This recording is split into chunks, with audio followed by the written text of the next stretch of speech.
Clip number 722۔ اس clip میں آپ انشاءاللہ قرآن پاک کی سورہ بنی اسرائیل کی آیت نمبر 82 سے لے کر 83 تک کی تلاوت، ترجمہ اور تفسیر قرآن صراط الجنان سماعت فرمائیں گے۔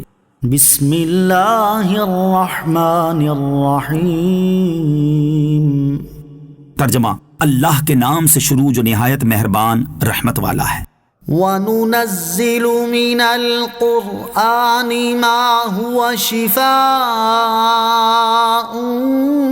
وَرَحْمَةٌ لِّلْمُؤْمِنِينَ وَلَا يَزِيدُ الظَّالِمِينَ إِلَّا خَسَارًا۔ ترجمہ: اور ہم قرآن میں وہ چیز اتارتے ہیں جو ایمان والوں کے لیے شفا اور رحمت ہے، اور اس سے ظالموں کو خسارہ ہی بڑھتا ہے۔ وَنُنَزِّلُ مِنَ الْقُرْآنِ مَا هُوَ شِفَاءٌ وَرَحْمَةٌ لِّلْمُؤْمِنِينَ، اور ہم قرآن میں وہ چیز اتارتے ہیں جو ایمان والوں کے لیے شفا اور رحمت ہے۔ قرآن شفا ہے کہ اس سے ظاہری و باطنی امراض، گمراہی اور جہالت وغیرہ دور ہوتے ہیں، اور ظاہری و باطنی صحت حاصل ہوتی ہے۔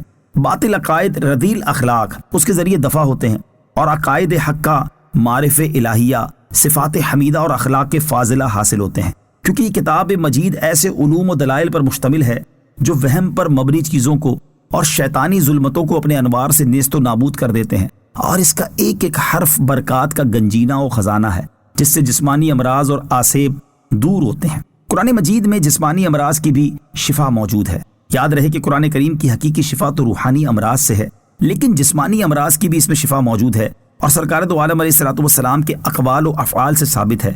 اس کی دو مثالیں سماعت کیجیے۔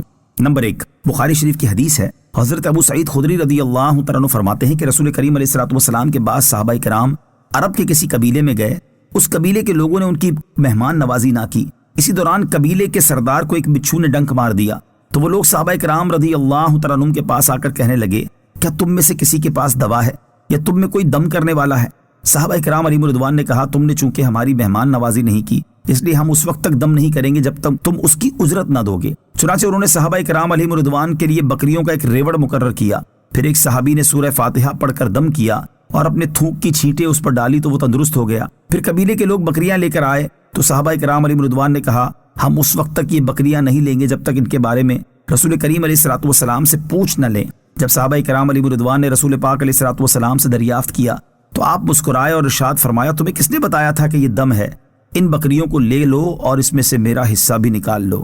نمبر 2، حضرت عائشہ صدیقہ رضی اللہ تعالی عنہا فرماتی ہیں، جس مرض میں رسول کریم علیہ الصلوۃ والسلام کی روح قبض کر لی گئی تھی، اس مرض میں آپ علیہ الصلوۃ والسلام سورہ فلق اور سورہ ناس پڑھ کر اپنے اوپر دم فرماتے تھے، اور جب طبیعت زیادہ ناساز ہوئی تو میں وہ صورتیں پڑھ کر آپ علیہ الصلوۃ والسلام پر دم کیا کرتی اور خود آپ کے ہاتھ کو پھیرتی، کیونکہ وہ میرے ہاتھ سے زیادہ بابرکت ہے۔ البتہ آیت کے آخر میں فرمایا کہ مومنوں کے لیے تو قرآن شفا ہے، مگر اس قرآن کے ذریعے ظالموں یعنی کافروں کا خسارہ ہی بڑھتا ہے کہ کفر و ظلم بڑھتے چلے جاتے ہیں۔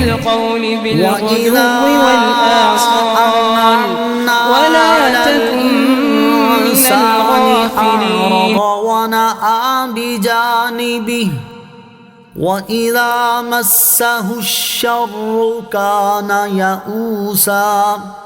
ترجمہ: اور جب ہم انسان پر احسان کرتے ہیں تو وہ منہ پھیر لیتا ہے اور اپنی طرف سے دور ہٹ جاتا ہے، اور جب اسے برائی پہنچتی ہے تو مایوس ہو جاتا ہے۔ وَإِذَا أَنْعَمْنَا، اور جب ہم احسان کرتے ہیں۔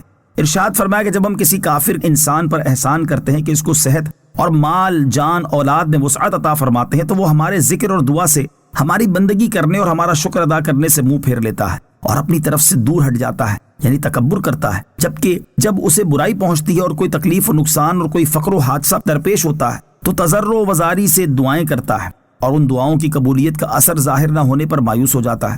کافر کی اس حالت کو بتا کر مسلمان کو سمجھایا گیا ہے کہ اسے ایسا نہیں مننا چاہیے، بلکہ نعمت پر خدا کا شکر ادا کرے اور مصیبت میں صبر کرے اور دعا مانگے، اور بالفرض اگر دعا کی قبولیت میں تاخیر ہو تو وہ مایوس نہ ہو بلکہ اللہ تعالیٰ کی رحمت کا امیدوار رہے۔ کافر کی علامت: اس سے معلوم ہوا کہ آرام و راحت کے وقت اللہ عز و جل کو بھول جانا اور صرف مصیبت میں لمبی دعائیں مانگنا، اور اگر قبولیت میں دیر ہو تو مایوس ہو جانا کافر یا غافل کی علامت ہے۔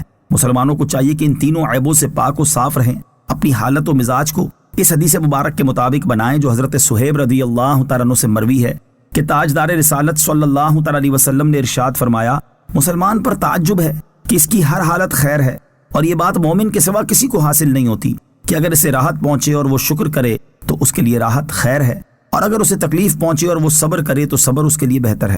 حضرت ابو ہریرہ رضی اللہ تعالیٰ سے روایت ہے، رسول اللہ صلی اللہ تعالیٰ علیہ وسلم نے ارشاد فرمایا، بندے کی دعا قبول ہوتی ہے جب تک کہ گناہ یا قطع رحمی کی دعا نہ مانگے، جب تک کہ جلد بازی سے کام نہ لے۔ عرض کی گئی، یا رسول اللہ صلی اللہ تعالیٰ علیہ وسلم جلد بازی کیا ہے؟ ارشاد فرمایا، جلد بازی یہ ہے کہ دعا مانگنے والا کہے، میں نے دعا مانگی مگر مجھے امید نہیں کہ قبول ہو، لہٰذا اس پر دل تنگ ہو جائے اور دعا مانگنا چھوڑ دے۔